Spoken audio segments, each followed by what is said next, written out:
Assalamualaikum warahmatullahi wabarakatuh. Asyhadu an la ilaha illallah wa asyhadu anna Muhammad Rasulullah. Allahumma shalli wa sallim ala sayyidina Muhammad wa ala ali sayyidina Muhammad. Yang tentunya yang paling utama bersyukur pada Allah, kita masih diberikan kesehatan, keselamatan, dan kita masih diberikan waktu untuk bisa bertemu dengan Ramadan yang indah ini. Jadi dalam melaksanakan perintah puasa Ramadan, kaum muslimin ini harus melaksanakan kewajiban-kewajiban ibadah tersebut.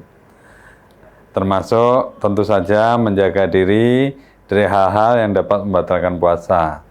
Jadi dalam kitab Fathul Qorib dijelaskan sejumlah tindakan yang dapat membatalkan puasa. Ya, dengan perincian yang pertama, sengaja memasukkan sesuatu ke tubuh. Jadi maksudnya puasa yang dijalankan seorang akan batal ketika adanya benda atau ain yang masuk ke dalam salah satu lubang yang berpangkal pada organ bagian dalam yang dalam istilah fikih biasa disebut dengan jauf atau lubang. Seperti mulut, telinga, hidung. Benda yang masuk ke dalam jauf dengan kesengajaan dari diri seorang, ya. Lubang atau jauf ini memiliki batas awal yang ketika benda melewati batas tersebut maka puasa menjadi batal. Tapi selama belum melewatinya maka puasa tetap sah.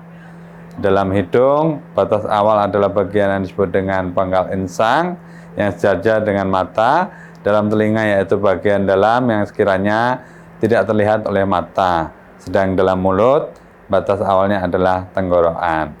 Puasa batal ketika terdapat benda, baik itu makanan, minuman, atau benda lain yang sampai pada tenggorokan. Namun, tidak batal jika benda masih dalam mulut dan tidak ada sedikit pun bagian dari benda itu sampai pada tenggorokan. Berbeda halnya ketika benda yang masuk dalam jauf, seorang yang sedang berpuasa dilakukan dalam keadaan lupa atau sengaja. Tapi ia belum mengerti bahwa masuknya benda pada jauf adalah hal yang membatalkan puasa. Dalam keadaan demikian, puasa yang dilakukan seorang tetap dihukumi sah selama benda yang masuk dalam jauf tidak dalam volume yang banyak, seperti lupa memakan makanan yang sangat banyak pada saat puasa. Maka ketika hal itu tersebut terjadi, puasa dihukumi batal. Ya, ini menurut Syekh Zainuddin Al-Maliyabari, Fat Al-Mu'in juz 1 halaman 259.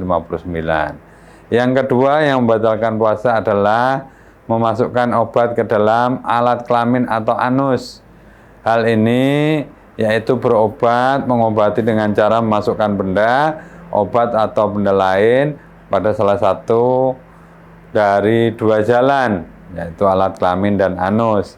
Misalnya pengobatan bagi yang sedang mengalami ambeien dan juga bagi orang yang sakit dengan memasang kateter urin. Maka dua hal tersebut dapat membatalkan puasa. Yang ketiga, ya, membatalkan puasa itu ketika sengaja muntah. Jika seseorang muntah tanpa sengaja atau muntah secara tiba-tiba, golabah, maka puasanya tetap dihukumi sah selama tidak ada sedikit pun dari muntahannya yang tertelan kembali. Jika muntahnya tertelan dengan sengaja, maka puasanya dihukumi batal. Yang keempat ini, yang penting membatalkan puasa adalah melakukan hubungan seks. Yang membatalkan puasa, melakukan hubungan seks itu dengan lawan jenis, ijma, ya, dengan sengaja. Bahkan dalam konteks ini terdapat ketentuan khusus puasa seorang tidak hanya batal tapi ia juga dikenai denda atau karafat, ya, atas perbuatannya. Denda ini adalah berpuasa selama 2 bulan berturut-turut. Jika dia tidak mampu, maka wajib memberi makanan pokok senilai 1 mud atau 0,6 kg beras atau 3/4 liter beras kepada 60 fakir miskin. Dan hal ini tidak lain bertujuan sebagai ganti atas dosa yang dilakukan, yaitu berupa berhubungan seksual pada saat puasa. Yang kelima, ya, ini keluarnya sperma karena bersentuhan kulit.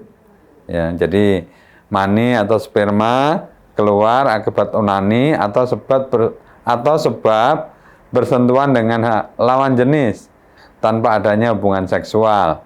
Berbeda halnya ketika mani keluar karena mimpi basah atau iktilam. Maka dalam keadaan demikian puasa tetap dihukumi sah. Yang keenam, yang membatalkan puasa itu haid dan nifas. Jadi selain puasanya dihukumi batal, orang yang mengalami haid atau nifas berkewajiban untuk mengganti atau mengqadha puasa. Dalam hal ini puasa memiliki konsekuensi yang berbeda dengan sholat dalam hal kewajiban untuk mengqadha.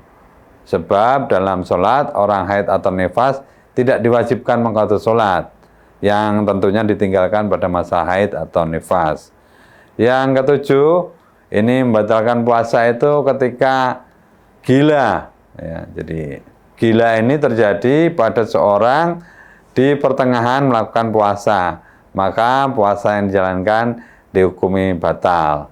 Kedelapan, ya, ini juga membatalkan puasa karena murtad. Ya, murtad itu keluar seorang dari agama Islam. Misalnya orang yang puasa tiba-tiba mengingkari keesaan Allah Ta'ala, ya, atau mengingkari hukum syariat yang sudah menjadi konsensus ulama. Jadi di samping batalnya puasa, ia juga berkewajiban untuk segera kembali mengucapkan syahadat serta mengqadha puasanya. 8 hal tersebut adalah perkara yang dapat membatalkan puasa ketika salah satu dari 8 hal tersebut terjadi pada saat puasa. Maka puasa yang dijalankan oleh seorang itu menjadi batal. Semoga puasa kita pada bulan Ramadan kali ini diberi kelancaran dan kesempurnaan serta menjadi ibadah yang diterima oleh Allah Subhanahu wa taala. Amin ya rabbal alamin.